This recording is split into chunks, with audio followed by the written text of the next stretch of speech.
우리가 지난 주일에 이 본문의 말씀을 가지고 헌신이라는 제목으로 말씀을 나누었습니다.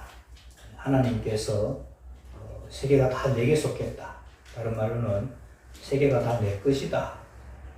라고 하면서 하나님의 소유권을 주장하신다고 말씀드렸죠. 근데 관계가 잘못되어서 세상 사람들이 다 하나님께 등을 돌리고 있다. 이것이 하나님의 고민이라고 말씀을 드렸죠. 그럴 때 하나님께서는 이스라엘 민족을 선택하셔서 너희가 내 말을 잘 듣고 내 언약을 지키면 열국 중에서 모든 민족 중에서 하나님의 소유, 내 소유, 하나님의 소유가 되게 하겠다 하는 말씀을 살펴보았습니다. 그리고 이제 내 것이 되는 경우가 세 가지가 있다고 말씀을 드렸죠. 내가 만들면 내 것이 됩니다. 그리고 값이나 대가를 지불하고 사게 되면 그것도 또 내 것이 되겠죠. 그리고 다른 사람이 나에게 정의를 해주면 주면은 또 내 것이 된다고 말씀드렸습니다. 하나님께서 자기 것이라고 하나님의 소유라고 말씀하시는데 그 말씀이 맞는 것이 창세기를 보면 하나님께서 우주 만물과 사람들을 창조하셨죠. 하나님이 만드셨으니까 하나님 것이 맞습니다. 또 이스라엘 백성들을 애굽의 그 노예 생활하는 데서 구원해 냈으니까 또 값을 지불하고 구원했으니까 또 하나님의 것이 된 겁니다. 그러니까 이중으로 하나님의 것이 된 것이죠. 근데 인격은 물건들이야 그렇게 하면 내 것이 되겠지만 인격은 그것만 가지고 안 된다고 했죠. 더 나아가서 자신을 하나님께 드려야만 하나님의 것이 진정한 하나님의 것이 된다고 말씀을 드렸습니다. 그것이 헌신이라고 그랬죠. 그리고 정말로 하나님께서는 자기의 것이 되었을 때만 사용하신다고 말씀드렸습니다. 하나님께서는 자신을 드리는 것 대신에 하나님의 말씀을 잘 듣고 그분의 언약을 잘 지키면 하나님의 소유로 인정하시겠다고 말씀합니다. 우리 5절 말씀이 다시 한번 읽어볼까요? 5절 말씀 시작. 세계가 다 내게 속하였나니 너희가 내 말을 잘 듣고 내 언약을 지키면 너희는 모든 민족 중에서 내 소유가 되겠고. 아멘. 그뿐만 아니라 우리 지난주에 이걸 말씀을 나누었다면 그뿐만 아니라 너희가 내게 대해서 제사장 나라가 되게 하겠다는 겁니다.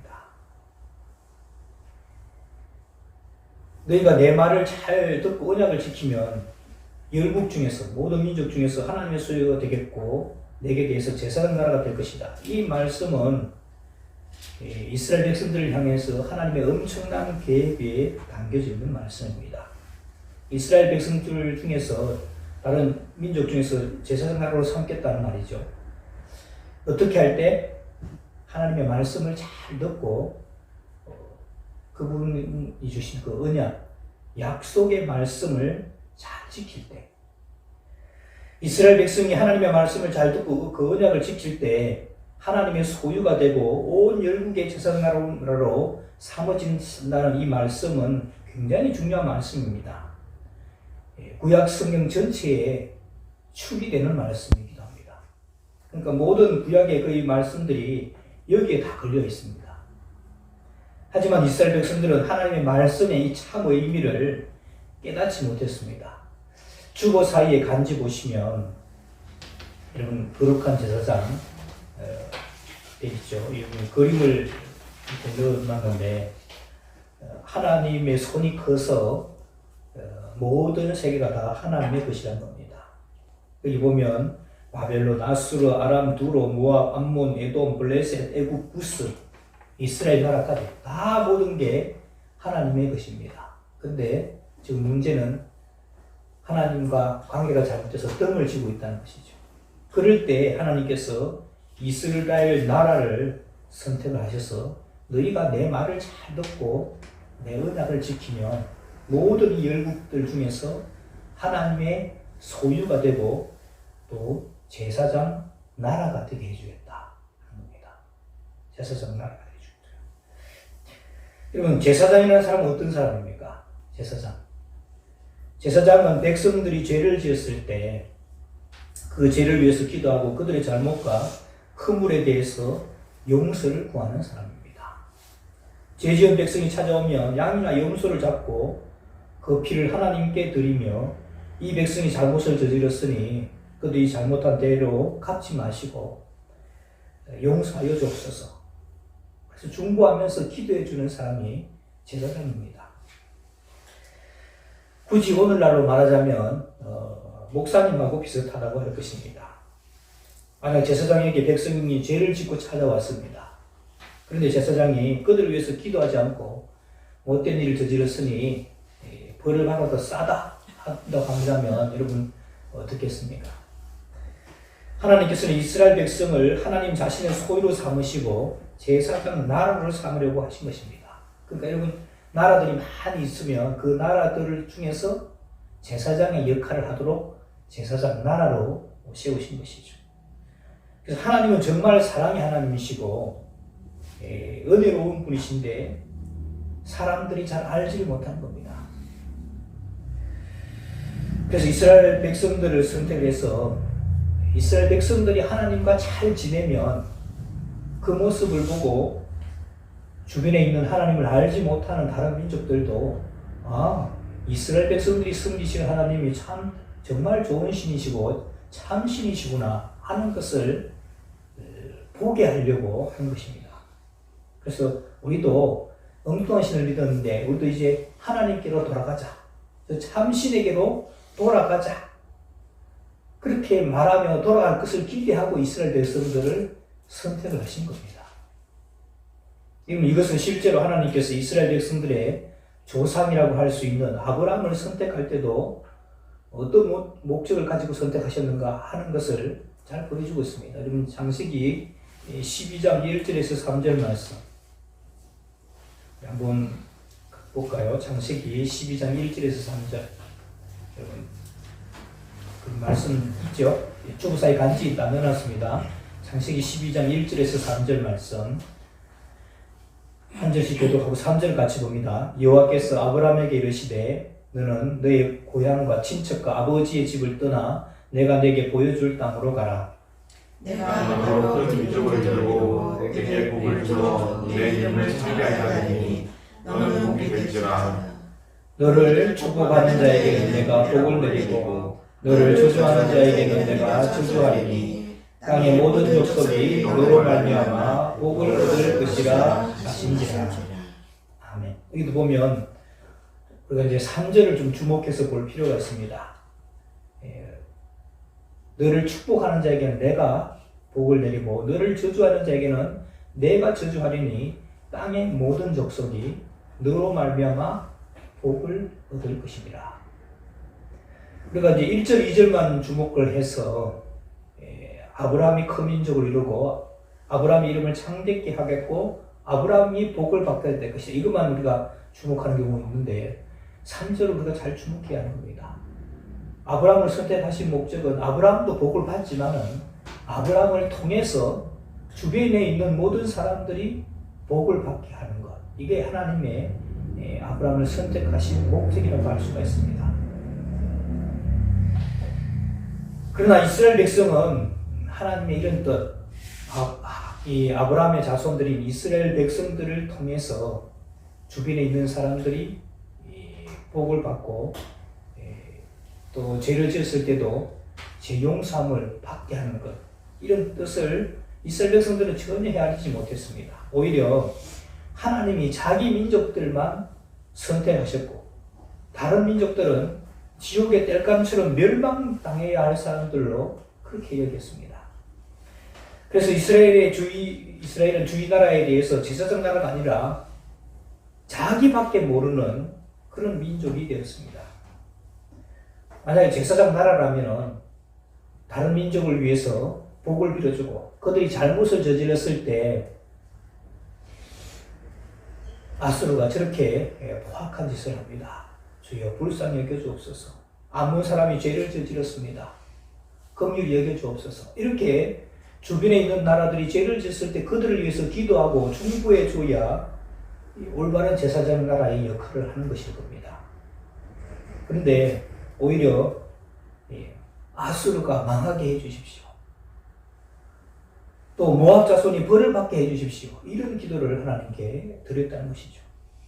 만약 목사님이 아무개 집사가 사업을 하고 있는데 쫄딱 망하게 해주십시오.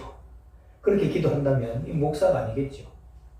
그런데 이스라엘 백성들은 꼭 그렇게 했다는 겁니다. 다른 나라가 잘 되는 꼴을 보지를 못했습니다. 우리 지난 시간에 봤던 것처럼 이스라엘 나라라는 나라가 지지도 못나서 나라도 제대로 세우지 못하고 떠돌아다니던 백성들, 그나마 놔두면은 시간이 가면은 없어져 버릴 그런 사람들을 구원해서 하나님의 말씀을 지키고 사니까 저런 복을 받는구나 하는 것을 보여주려고 이스라엘 백성들을 선택했는데 이스라엘 백성들은 그렇게 살지 못했다는 것이죠. 우리 창세기 18장 17절에서 19절 말씀들이 한 절씩 교독해보고 19절 같이 보겠습니다. 창세기 18장 17절 여호와께서 이르시되 내가 하려는 것을 아브라함에게 숨기겠느냐. 아브라함은 광야의 나라가 되고 천하 만민은 그로 말미암아 복을 받게 될 것이 아니냐. 내가 그로 그 자식과 건석에게 명하여 여호와의 도를 지켜 의와 공도를 행하게 하려고 그를 택하였나니 이는 나 여호와가 아브라함에게 대하여 말한 일을 이루려 함이니라. 아멘. 여기도 보면 18절에 아브라함은 강대한 나라가 되고 천하 만민은 그로 말미암아 복을 받게 될 것이 아니냐. 그러니까 여러분 아브라함과 그 자손들 때문에 주변에 있는 나라들이 복을 받게 하려고 아브라함을 선택하셨다는 겁니다. 이 장면에는 무슨 장면인가 하니까 그 소돔과 고모라 성이 죄악이 너무 관영해서 하나님께서 이제 천사들을 보내가지고 심판하시려고 확인하러 가는 장면입니다. 근데 그 길에 아브라함이 집이 있어서 아브라함 집에서 잠깐 대접을 받죠. 그 대접받고 지나가려고 할 때 그때 지금 아브라함에게 지금 말씀하신 내용입니다. 그래서 아브라함에게 내가 하려고 하는 일을 어떻게 숨기겠느냐. 그러면서 이제 이 다음에 보면 소돔과 고모라 성을 멸망시키러 간다는 겁니다. 그럴 때 아브라함이 뭐라고 하느냐 하니까 이 말씀을 듣고는 아브라함이 하나님께 기도를 하는 겁니다. 그 유명한 아브라함의 중보 기도죠. 근데 소돔과 고모라 성을 멸망시키러 가는 그런 계획을 듣고는 하나님께 중보하면서 소돔과 고모라 성이 죄를 짓긴 했지만은 의인들과 악인들 다 함께 멸하시면 안 되지 않습니까? 그들 중에 혹시라도 의인들 50명을 찾으시면 어떡하겠습니까? 하면서 중보 기도하는 거죠. 이게 이런 진짜 제사장의 역할인 겁니다. 다른 나라 사람들이, 다른 주변에 있는 사람들이 죄를 저질렀을 때 그들을 위해서 중보해주고 기도해주는 역할. 이게 이런 제사장의 역할인 겁니다. 그러니까 아브라함은 지금 하나님의 선택을 받고 지금 이런 일을 하고 있었다는 것이죠. 그러면서 그 제사장의 역할들을 잘 하려면 오늘 금방 읽은 말씀해 보시면 19절에 내가 그로 그 자식과 건석에게 명하여 여호와의 도를 지켜 의와 공도를 행하게 하려 합니다. 이게 다른 말로 하면은 내 말을 잘 듣고 내 언약을 지킨다 이 말입니다. 그렇게 하면 하나님께서 이 아브라함의 자손들이 그 제사장의 역할들을 잘 할 수 있도록 해주시겠다는 것이죠. 하나님은 이스라엘 백성들을 선택하셔서 당신이 이 세상의 모든 사람들을 얼마나 사랑하시는지 보여주고 싶어 하셨습니다. 그런데 하나님과 사귀어 살아야 될, 그래서 샘플로 보여줘야 될 이스라엘 백성들이 도리어 하나님 말씀을 지키지 않습니다. 우리가 구약의 역사들을 잘 알고 있죠. 오늘 우리가 읽은 말씀이 출애굽기 19장이고 19장 다음에 20장 말씀 이름은 십계명이 나오죠. 그리고 십계명만 받은 것이 아니라 이런 레위기도 그때 같이 받는 겁니다. 너희가 내 말을 잘 듣고 언약을 지켜라고 되어 있는데 이 십계명뿐만 아니라 레위기라는 그 율법책을 주셨다는 겁니다. 너희가 하나님의 거룩한 제사장이 되려면 이 정도는 지켜야 되지 않겠냐. 그런 뜻에서 하나님께서는 율법을 주신 겁니다. 율법을 주신 것이 구원 얻는과는 상관이 없습니다. 이미 이스라엘 백성들은 애굽에서 구원받았어요. 구원받았기 때문에 구원받은 백성답게 살라는 의미에서 이 율법을 주신 것입니다. 그런데 이스라엘 백성은 하나님의 말씀을 지키지 않았고 순종하지 않았습니다. 하나님은 여러 선자들을 보내셔서 이제 하나님과 틀어지고 어긋난 이스라엘 백성들을 바로 잡아보려고 이렇게 막 여러 모양으로 애를 썼지만은 실패합니다.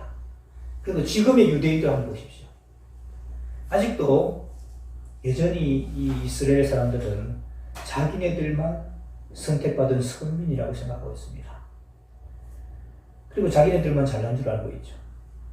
그래서 여러분 그 팔레스타인 그쪽에 보면 지금도 여러분 그 화약고라고 해서 가끔씩 분쟁이 일어나죠.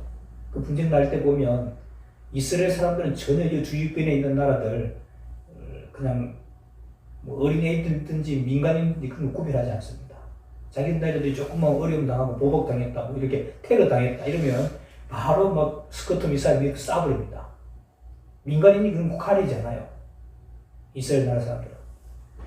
그러니까 이방 나라 사람들에 대해서 전혀 사람 취급하지 않습니다. 그때나 지금이나 똑같아요. 자기네들만 선택받은 백성들이고 주변에 있는 나라들은 다 지옥의 땔감처럼 그렇게 생각하고 있다는 사실입니다. 그래서 하나님께서는 이스라엘에게 주어진 그 제사장의 직분, 제사장 나라가 되겠다 했는데 이 제사장 나라의 직분을 완전히 깨뜨려 버린 겁니다.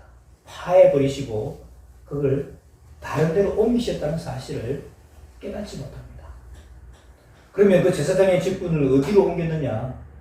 그게 어디로 옮겨져 갔느냐? 바로 오늘날 교회가 그 제사장 일을 감당하고 있습니다. 베드로가 그 사실을 깨닫고 기록하고 있죠. 베드로전서 2장 9절 말씀. 베드로전서 2장 9절 말씀. 여기 있지만 성경 한번 찾아봅시다. 이거 성경을 찾아서 읽어봐서. 베드로전서 2장 9절 말씀. 신약 성경 378면. 같이 볼까요? 2장 9절 말씀 시작.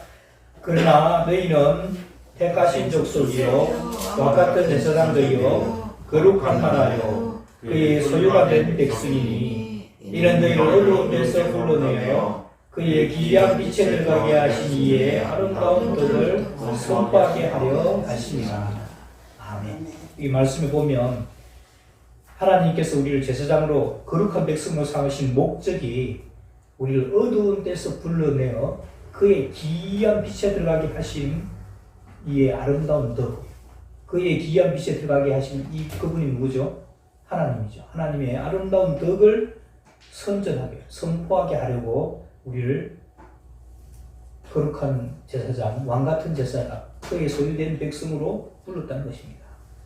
우리를 제사장으로 부르신 목적이 분명히 나와 있습니다. 여기서 너희라고 되어 있을 때는 여기 너희는 교회 다니고 있는 사람들을 지금 지칭해서 쓴 말이죠. 베드로가. 그러니까 오늘날 우리 교회에도 역시 해당되어지는 말씀이라는 겁니다. 그래서 우리를 제사장으로 부르신 목적은 우리가 제사장인 것, 우리가 선택받았다, 이거 자랑하려고 우리를 제사장 부르는 게 아니라는 겁니다. 이스라엘 백성은 그렇게 했다는 거죠. 우리가 선민이다. 그 자랑하려고 이스라엘 백성을 부르는 게 아니었습니다. 그게 아니고 오히려 하나님을 자랑하게 하려고, 하나님을 선전하게 하려고 우리를 제사장의 직분으로 세웠다는 것이죠. 그러면 다시 물어볼 수 있겠죠. 지금의 제사장인 교회는 그 제사장의 역할을 잘하고 있느냐 하는 것입니다. 이스라엘 백성들은 제사장의 역할을 잘 하지 못해가지고 그 제사장의 역할을 다른 곳에 빼앗기고 말았는데 오늘날 제사장직을 맡은 교회는 그 제사장의 역할을 잘하고 있느냐, 우리가 깊이 반성해 봐야 하는 겁니다. 제사장은 백성의 허물을 놓고 하나님께 부르짖어 기도할 수 있어야 하는 사람입니다. 백성들의 아픔이 나의 아픔이 되어야 제사장이라고 할 수 있을 것입니다. 하나님께서는 그런 역할을 지금의 교회에 주신 것입니다. 우리의 모습을 돌아봅시다. 교회라는 게 지어놓고 교회 안에 들어오면 구원, 들어오지 못하면 멸망, 교회 안에서 우리끼리만 좋아하고 우리끼리만 행복해하는 것은 아닌지 돌아봐야 할 것입니다. 이스라엘 백성들은 자기들만 알고 자기들만 최고인 줄 알았다가 제사장의 직분이 폐위가 되었습니다. 오늘날 제사장의 위를 맡은 우리 교회는 어떤 모습인지 꼭 돌아봐야 합니다. 우리는 가정에서 또 직장에서 우리가 살고 있는 사회에서 하나님의 거룩한 제사장으로 세워진 사실을 기억해야 합니다. 그럼 만인 제사장이라고 들어보셨죠? 우리가 하나님과 잘 사귀어 살면은 그 모습을 보고 주변에 있는 사람들이 우리에게 물어볼 것입니다. 당신이 믿는 하나님이면 도대체 어떤 분이신데 그렇게 행복하게 살고 있습니까? 당신이 믿는 하나님 우리에게 좀 소개 좀 해 주십시오. 나한테도 좀 가르쳐 주십시오. 이렇게 묻는다는 것이죠. 여러분, 아브라함에게도 그렇게 말합니다. 여러분, 아브라함의 삶 속에 그런 삶을 사니까 아비멜렉, 그랄 사람 아비멜렉이 찾아와가지고 당신의 삶 속에 하나님이 살아계신 걸 봤다는 겁니다. 그래서 서로 불받침 조약을 맺고 그렇게 하죠. 불신자가 와서 당신의 삶 속에 하나님이 계신 것을 봤다. 그거 지금 하려고 하나님께서 우리 믿는 사람들을 선택해 주시고 하나님의 제사장으로 세워주셨다는 사실입니다. 반대로 어쩌다가 우리가 친구나 직장 동료에게 야, 교회 가자 이렇게 말을 꺼냈는데 나보고 교회 가라고? 네가 믿는 하나님은 트럭을 갖다 줘도 안 믿는다. 우리의 삶의 모습들을 보고 그렇게 말하면 큰 곤란하지 않겠습니까? 대제사장으로 오신 예수님은 십자가에서 한 손에는 하나님 손을 부여잡고 한 손에는 우리 사람들 손을 부여잡고 이걸 연결시켜 주려고 심장이 터져 죽은 사건이 바로 이 십자가 사건입니다. 그리고 하나님과 사람 사이를 화해시켜 주신 것이죠. 대제사장으로 오신 우리 예수님은 그 역할들, 화해시킨 역할들을 저와 여러분들에게 제사장의 역할을 감당하라고 그 일들을 우리에게 주신 것이죠. 바로 우리 교회에 주신 것입니다. 우리 역시 내놓을 것 없는 지질도 못난 사람들입니다. 이런 사람들에게 이런 제사장의 직분을 주셨습니다. 그 감격을 가지고 감사하며 살아야 하지 않겠습니까? 과거 이스라엘 백성들은 지금 유대인들, 과거 이스라엘 백성들도 마찬가지고 지금 유대인들은 제사장의 직을 잘 못해서 폐위되었습니다. 그러나 아직도 유대인들은 그 사실조차 잘 모르고 있습니다. 오늘날 제사장의 역할을 감당해야 하는 우리 모두는 이웃에 대해서 또 우리 기독교는 다른 모든 종교에 대해서도 거룩한 제사장의 역할을 감당해야 합니다. 거룩한 제사장의 삶에 들여지고 헌신하는 우리 모두의 삶이 될 수 있게 되기를 주님의 이름으로 축원합니다. 기도하겠습니다. 하나님 아버지 감사합니다.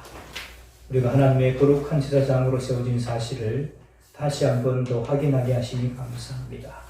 우리가 우리 주변의 사람들에게 거룩한 제사장의 역할을 잘 감당하게 하옵소서. 또 우리 기독교는 다른 모든 종교에 대해서 제사장의 역할을 감당하는 종교가 되게 하여 주옵소서. 하나님의 거룩한 제사장으로 귀하게 쓰임받는 우리 모두가 되게 하여 주옵소서. 예수님의 이름으로 기도하옵나이다. 아멘.